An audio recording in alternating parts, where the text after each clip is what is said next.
Swayam Prabha. Digital India. Educated India.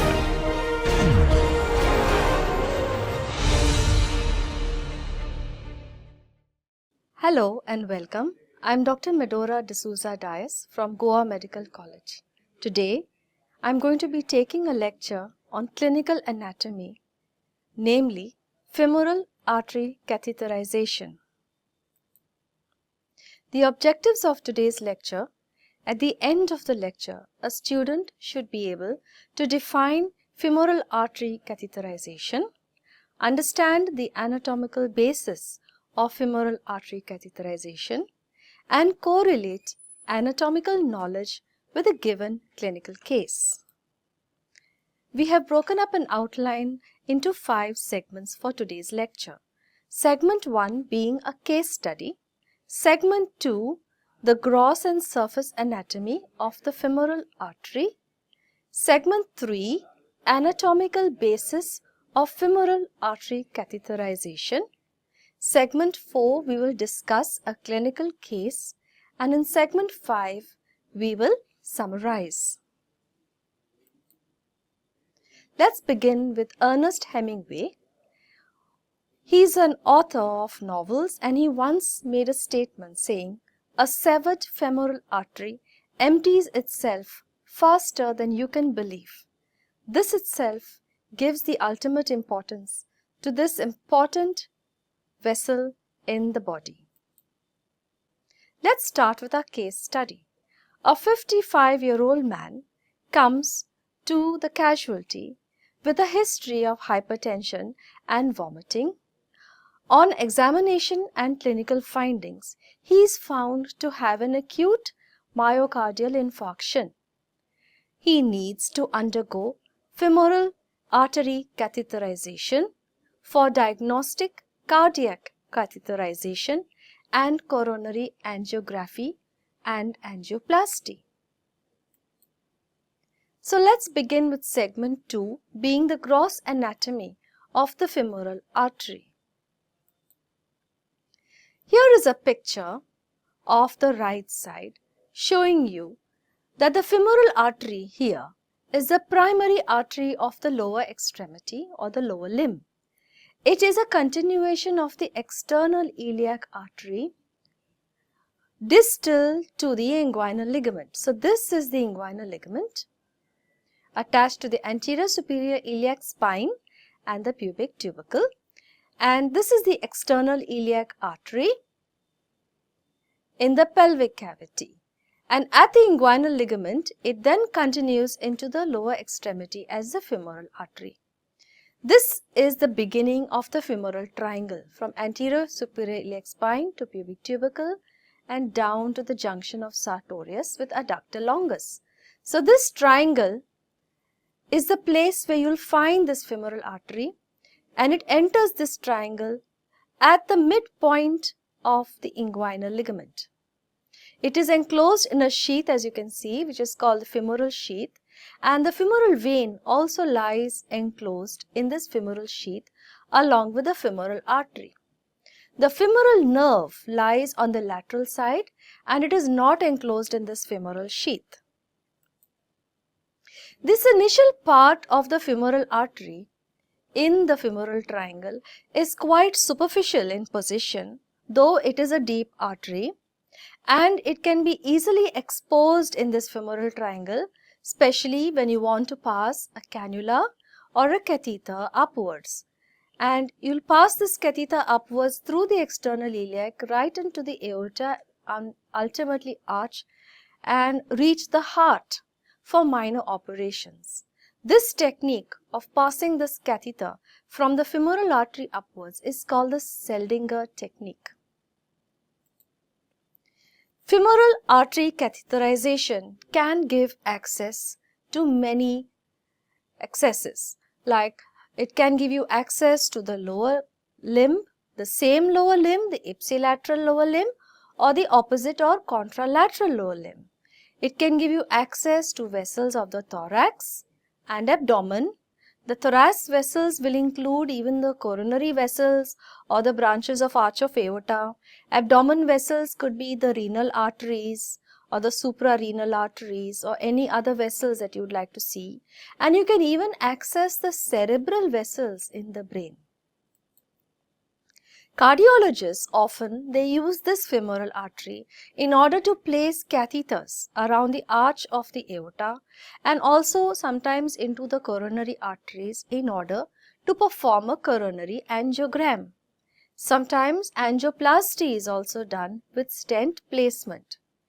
This procedure can also be used to perform a cardiac biopsy and even is used for temporary pacemaker insertion. The femoral vein, which is next to the femoral artery, can also be used to put catheters into the renal veins, gonadal veins, and you can even go as high up as the right atrium on the right side of heart, including the pulmonary artery and distal vessels of the pulmonary tree. So that means femoral artery as well as femoral vein, which are quite superficial in this femoral triangle, are both easily accessible to catheters and cannula insertion for various procedures. The femoral artery will be left side of heart procedures, femoral vein would be right side of heart procedures. So let's come to surface anatomy of the femoral artery. So if you look at this figure here, this is the green colored structure which is the inguinal ligament, and if you take the midpoint of the inguinal ligament and draw a line when the thigh is slightly flexed, laterally rotated and slightly abducted, your line will join the adductor tubercle. So this line is the positioning or the surface anatomy of the femoral artery in the femoral triangle. In the femoral triangle will mean where the sartorius will cross over the adductor longus muscle. So this part is the femoral triangle. So from midpoint of inguinal ligament right down, join the line to the adductor tubercle and take the upper part of this line where the femoral triangle ends at its apex. So this is the surface anatomy of the femoral triangle. That means how you are going to locate this artery from surface landmarks. The pulsations of the artery are felt again just inferior to the midpoint of the inguinal ligament, and medially to the artery pulsations will be the femoral vein. Lateral to it will be the femoral nerve about a finger's breadth lateral, and the femoral head, which is articulating at the hip joint, will form a posterior relation to this femoral artery. Now if you look at this diagram, now this is a transverse section. It's not complicated, I will explain, and it shows you the superficial, medial, lateral and the posterior relations of the femoral artery. Why do you need to know this? Because when you are doing a femoral artery puncture, you need to know what structures you have to go through to access this artery, and you also need to know what lies all around this vessel. So superficial relations are skin. You start with this red line that you see is the skin. Then there is the subcutaneous tissue or the superficial fascia, all this here, which includes the superficial inguinal lymph nodes. Then you can see the next line. This is the fascia lata, which is considered to be the deep fascia of the thigh. Deep to the fascia lata will be the femoral sheath anterior layer.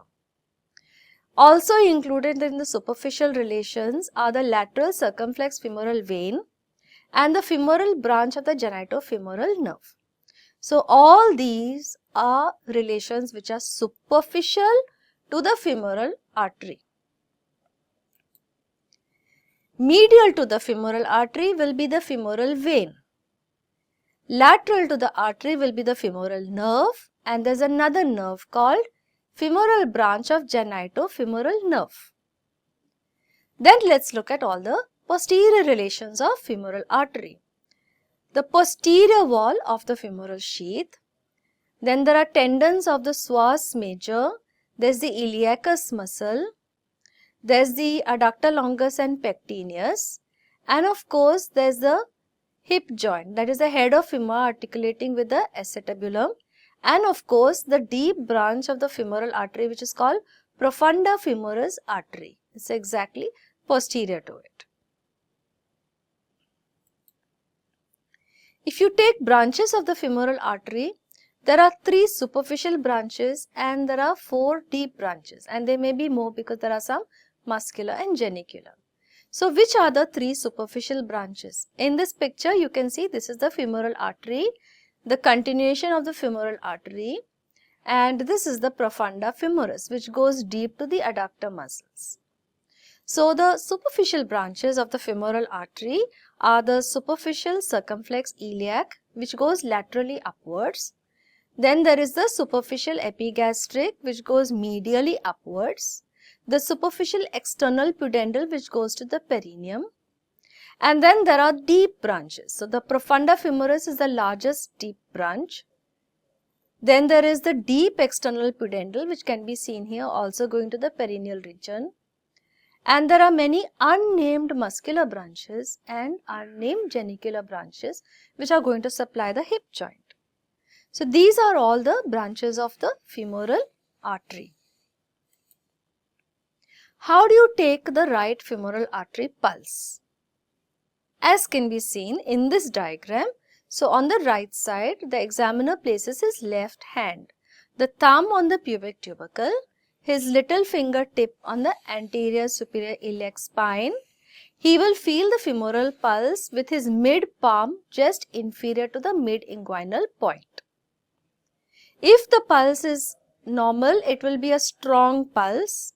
If it is a weak or as described thready pulse, it could mean a partially occluded either external iliac artery or even a common iliac artery which is partially occluded. What about compression of this femoral artery? So this femoral artery lies upon deep structures like the hip joint and the superior pubic ramus. So you can press this vessel directly against the superior pubic ramus, and there is a psoas major tendon there, and there is also the femoral head as it takes part in the hip joint. So compression of this artery can be achieved to reduce blood flow through the femoral artery and its branches of that limb. So now we come to the important segment 3, which is the anatomical basis of femoral artery catheterization. What is the site? So the site is when you draw the inguinal ligament 2 fingers breadth below the midpoint of the inguinal ligament. So you can see a syringe here and you can see a catheter being placed, and this catheter is being put upwards here. So the genitofemoral nerve is first blocked by local anesthetic, and the femoral pulse is palpated midway between the anterior superior iliac spine and the pubic symphysis. So the ideal site of puncture is just above the femoral head. You need to remember 2 things here. You need to avoid a puncture above the inguinal ligament. Why? If you puncture above the inguinal ligament, you will risk retroperitoneal bleeding, and it is within the peritoneal region, so you will not know that it has happened. Second thing is you need to avoid a low puncture below the level of femoral head, because then you can risk the formation of a pseudo aneurysm, because you will tend to weaken the wall of the artery. These pictures, now these 4 pictures A, B, C and D, they show you the steps of the Seldinger technique. So Seldinger technique is a sterile ultrasound guided or palpation based procedure which is used to insert the catheter.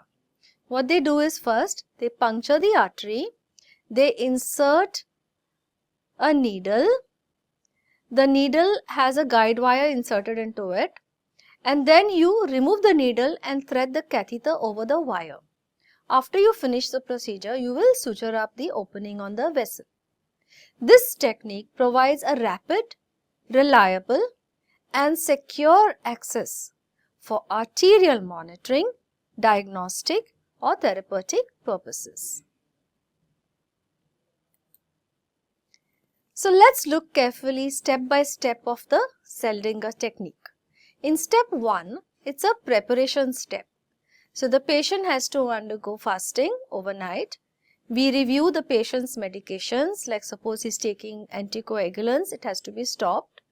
Then an informed consent is taken of the patient. His entire procedure which is going to be done is explained to him, and then his consent is taken. So he is aware of any complications that can take place. Then preparation of parts, shaving of the groin and sterilization. In step 2 is anesthesia. So local anesthetic is put in to numb the injection site of the femoral branch of genitofemoral nerve has to be anesthetized.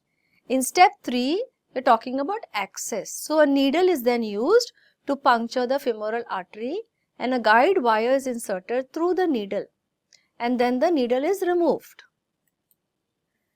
Then we proceed to step 4. In step 4, an introducer sheath is advanced on the guide wire to provide a stable entry for the catheter.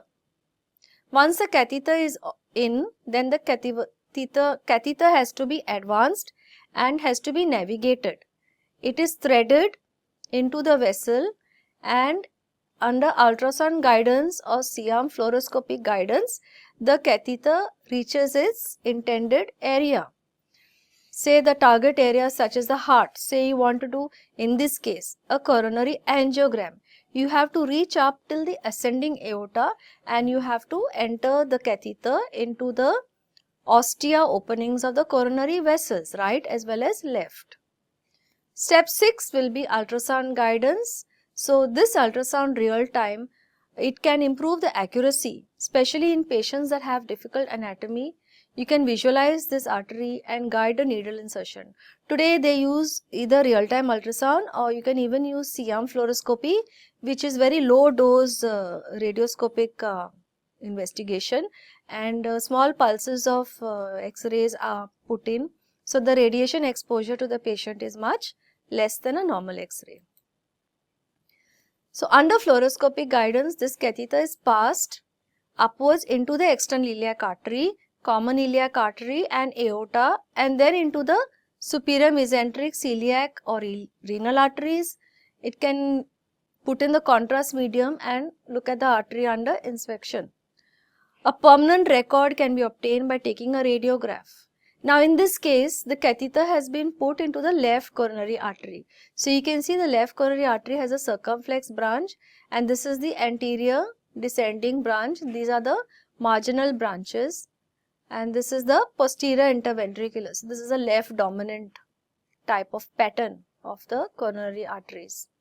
So here we are using it for left coronary angiography, and if they find a block, then they will continue with angioplasty and stent placement.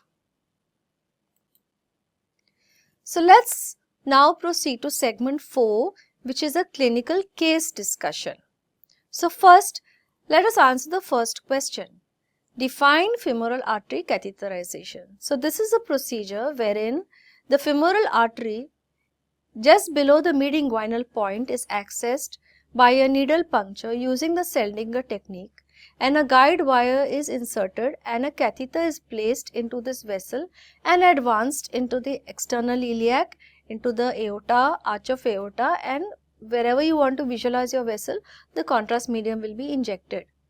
Next question is, discuss the anatomical basis of femoral artery catheterization, which you have just learned. So why do we use the femoral artery? Because it is quite superficial in position, even though it is called a deep artery anatomically. So it can be accessed by doing the surface anatomy, taking the mid-inguinal point, and 2 finger breadths just below the mid-inguinal point, we are accessing this artery. We should not go above the inguinal ligament because it will lead to retroperitoneal hemorrhage. We should not go below the 2 finger breadth below midpoint, because then you can risk a pseudoaneurysm of the artery, as we already said. And what is the site of the femoral artery for its catheterization? So this I have already just explained.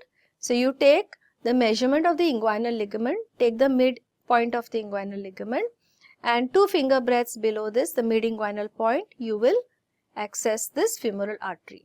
If you go a little to the medial side, you will be looking at femoral vein. If you go a little to the lateral, that's the femoral nerve. Then explain the Seldinger technique. So in Seldinger technique, the first step is the preparation of the patient, consent, fasting, and preparation of the parts. The second is the anesthesia. So you want to anesthetize the genitofemoral nerve, the femoral branch of genitofemoral nerve. So you'll put in your anesthetic in this region. In the third part, you will locate the femoral artery by taking the pulse. You will take the midinguinal point, go 2 finger breadths below that and enter the needle by puncturing the femoral artery. Then insert a guide wire through this femoral artery needle and remove the needle. Then a sheath is placed on this guide wire in order to introduce the catheter over the sheath. And the catheter is then advanced into the femoral artery, external iliac artery, common iliac, abdominal aorta, and can go upwards till the ascending aorta and even the left part of heart, left ventricle of heart. So you can do any procedures on any of the branches of any of these vessels, and in this case today what we are discussing, we intend to do a coronary angiogram. So that means the tip of the catheter should go right up to the ascending aorta, and then you insert the catheter tip into the left coronary ostia in the aortic sinus and the right coronary ostia in the right anterior aortic sinus, and inject the contrast medium. Take a film immediately which shows you the outlining of the coronary vessels and their branches. If you find a block, then they are going to do a stent placement.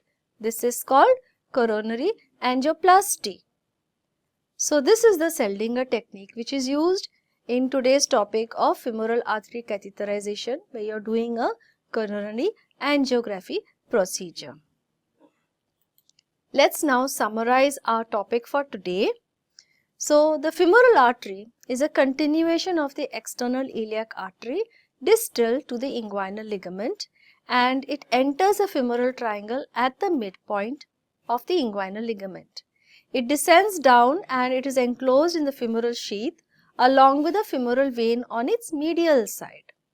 The superficial relations include the skin, the subcutaneous fascia with superficial inguinal lymph nodes, then there is the genitofemoral nerve femoral branch, there is the superficial circumflex iliac vein superficially, and the anterior layer of the femoral sheath. Medial to it is the femoral vein, lateral to it is the femoral nerve and the femoral branch of genitofemoral nerve. Deep to it lie the deep layer of femoral sheath, the psoas tendon, the iliacus muscle, then there is also the pectineus and the adductor longus muscles, and of course not to forget the profunda femoris artery lies on its deep side. Now the initial part of the femoral artery in this femoral triangle, it is superficial in position even though it is classified as a deep artery. So it is exposed for ligation and passage of cannulas or catheters upwards till the heart for minor operations. Then we discuss the Seldinger technique, which is a sterile ultrasound guided or palpation based procedure used for inserting a catheter by puncturing the femoral artery with a needle, inserting a guide wire, removing the needle, threading a catheter over this guide wire, and then pushing the guide wire upwards under real-time ultrasound guidance or C-arm fluoroscopy guidance. You get rapid relief, it is reliable, and it is a secure access for arterial monitoring, diagnostic or therapeutic procedures. For example, in this case, a coronary angiogram is taken, an outline of the left and right coronary arteries in the cases of a myocardial infarction. So you are looking for the sighting of a block, and then if there is a block that can be stented, you do an angioplasty, introduce a stent to open up the blocked part of the artery. And with this we end with today's topic. I hope you have understood femoral artery catheterization.